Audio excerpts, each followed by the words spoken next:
The last lesson. The guitar had been silent for 3 days. It sat in the corner of the hospital room like a forgotten friend, its polished wood catching the afternoon light streaming through the Las Vegas Medical Center windows.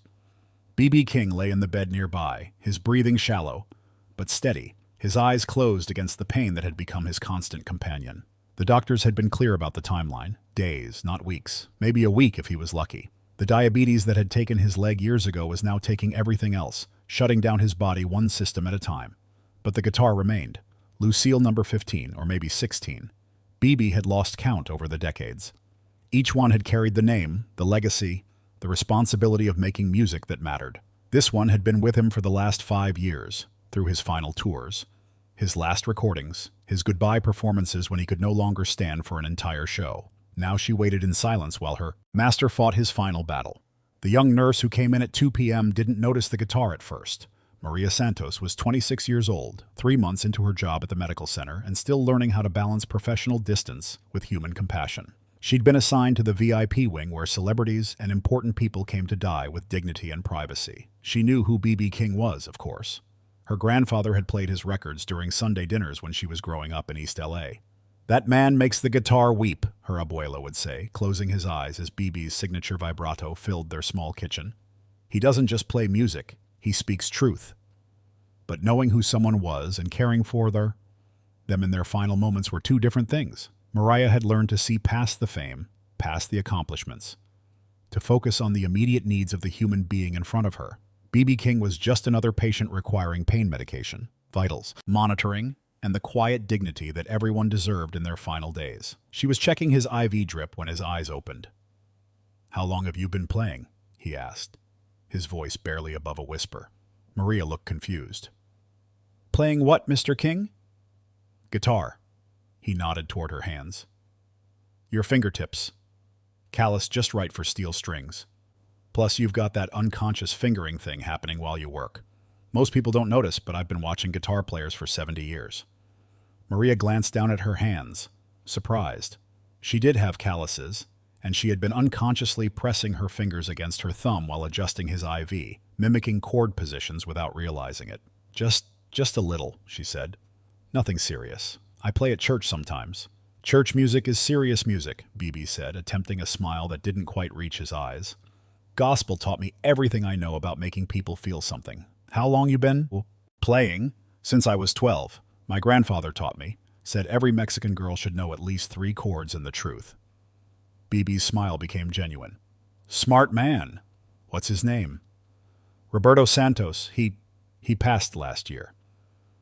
"I'm sorry. What did he play?" "A little bit of everything, but he loved the blues. Loved your music especially."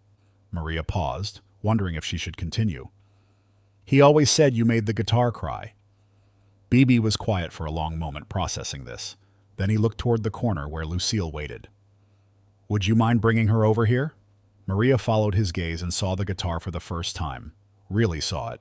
Beautiful, professional, expensive looking. The kind of instrument she'd never dreamed of touching. "Mr. King, I don't think that's a good idea. You need to rest, and I'm not good enough to..." "Good enough for what? To hold a guitar?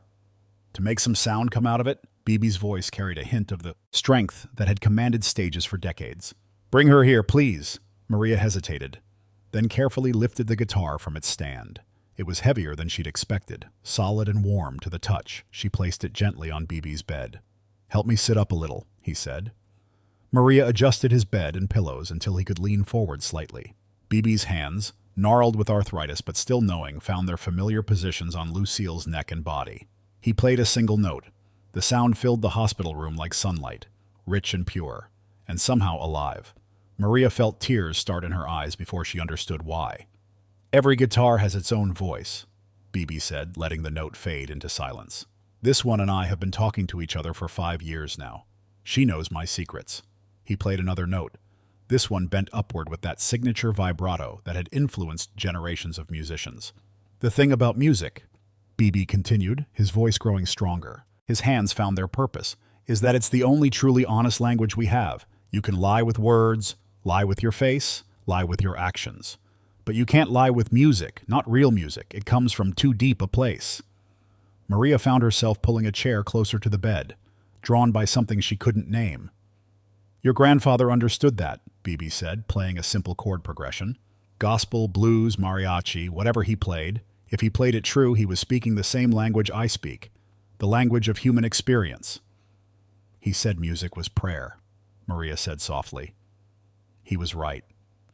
Bibi's fingers moved across the strings with increasing confidence, muscle memory taking over despite his weakened state. Prayer is just talking to something bigger than yourself. Music does the same thing, whether you're religious or not. He played a brief melodic phrase, something that sounded familiar but that Maria couldn't identify. I want to show you something, Bibi said. Something your grandfather probably knew but maybe didn't have time to teach you before he passed. Mr. King, I really don't think... What's your favorite song, something you play at church? Maria thought for a moment. Amazing Grace. It was my grandfather's favorite too. Perfect. Can you play it for me? I don't have a guitar. Bibi looked at her steadily. Yes, you do. The implication hung in the air between them. Maria stared at Lucille, this legendary instrument that had been heard by millions of people, that had made history in recording studios and concert halls around the world. I can't. I would never forgive myself if I damaged her or... Lucille has been dropped, drenched in rain, knocked over by drunk fans and handled by everyone from Chuck Berry to Eric Clapton, Bibi said with a gentle laugh. I think she can survive being played by someone who learned from a man who understood what music is really for. Maria's hands trembled slightly as she accepted the guitar. It felt simultaneously foreign and familiar, like shaking hands with someone you'd heard about but never met. She found the chord positions for Amazing Grace and played the opening progression. Her touch was tentative at first, respectful of the instrument and the moment, but the guitar responded warmly to her playing. Sounds good, Bibi said. Now I want you to try something. Play it again, but this time I want you to think about your grandfather while you play. Don't think about the chords or the melody or whether you're playing it right. Just think about him and let whatever you're feeling come out through your hands. Maria closed her eyes and let her mind drift to memories of Sunday dinners, of her grandfather's weathered hands showing her finger positions, of the way his face would light up when she finally got a difficult passage right. The second time through Amazing Grace was completely different. Not technically better, but deeper. More personal. The notes carried weight they hadn't carried before. When she finished, Bibi was smiling more broadly than he had since she'd entered the room. That's the difference, he said. The first time you played the song, the second time you played your story. I don't understand. Bibi gestured for her to keep the guitar. Music isn't about the instrument or the chords or even the song. It's about the person playing it, what they've lived, what they've lost, what they hope for. Your grandfather knew that. That's why he loved the blues, even though he was probably playing completely different music. He paused to catch his breath, then continued. The blues isn't a style of music.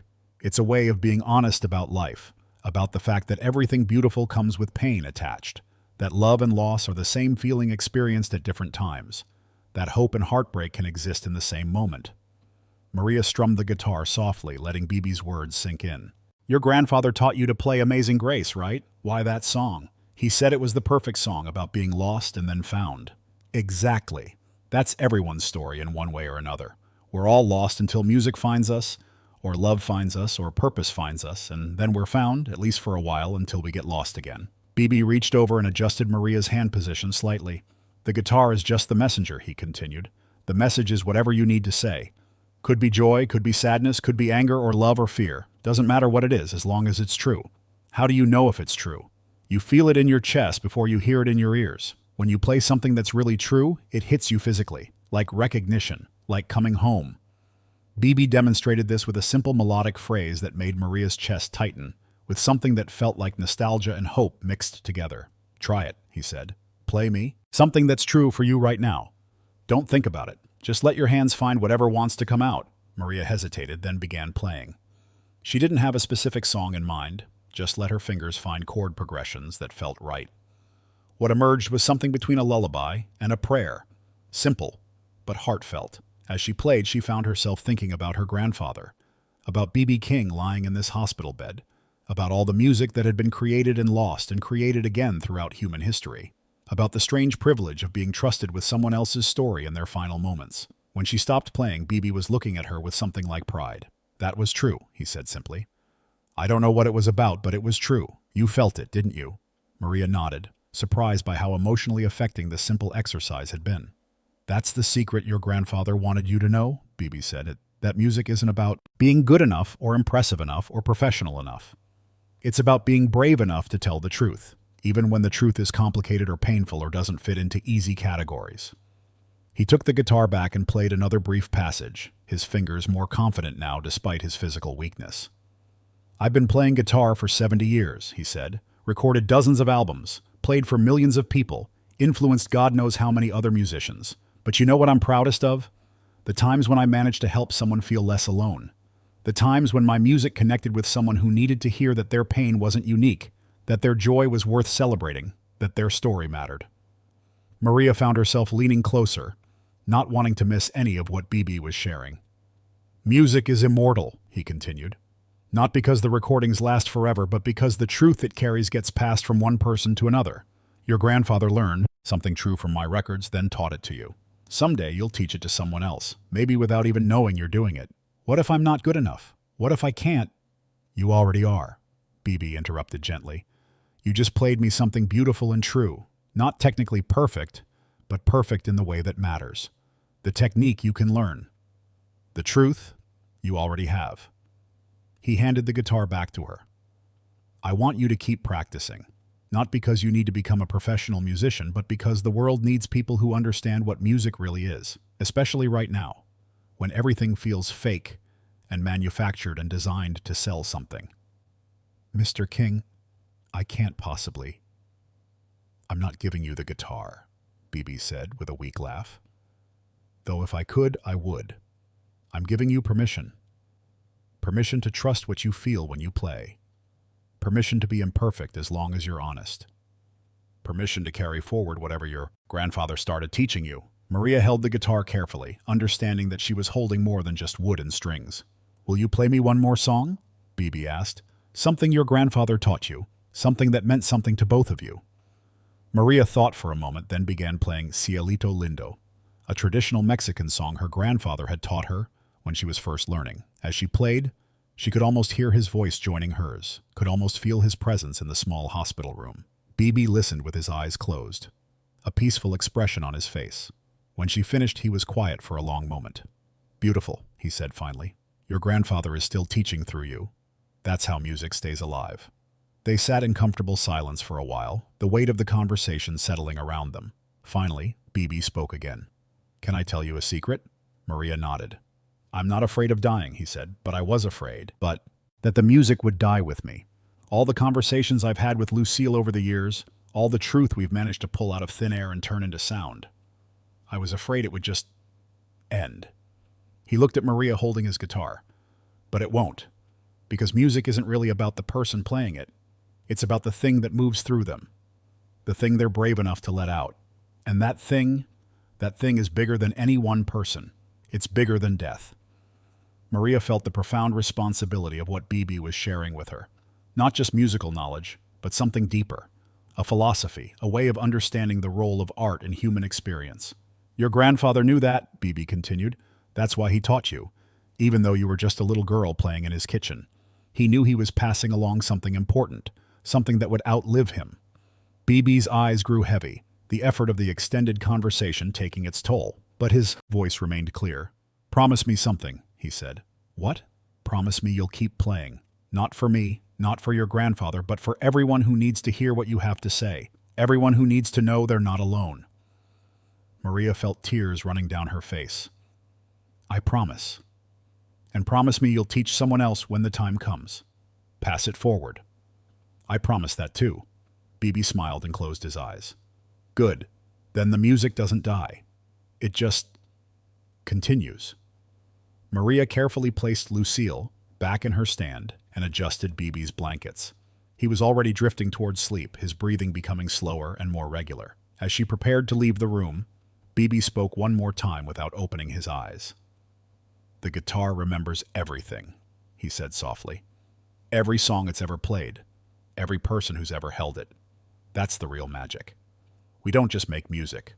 We become part of it." Maria left the room feeling like she'd been entrusted with something sacred. Not just the memory of a conversation, but a responsibility to honor the lineage of truth-telling that connected her grandfather to B.B. King, to countless other musicians who had understood that music was about more than entertainment. 10 days later, when B.B. King passed away peacefully in his sleep, Maria was working her shift at the medical center. She thought about their conversation, about the promise she'd made, about the weight of carrying forward something larger than herself. That evening, she went home and picked up her own guitar for the first time in months. As she played, she could hear echoes of BB's wisdom, her grandfather's love, and something else, her own voice, finally brave enough to speak its truth. The music didn't die. It just found new hands to hold it.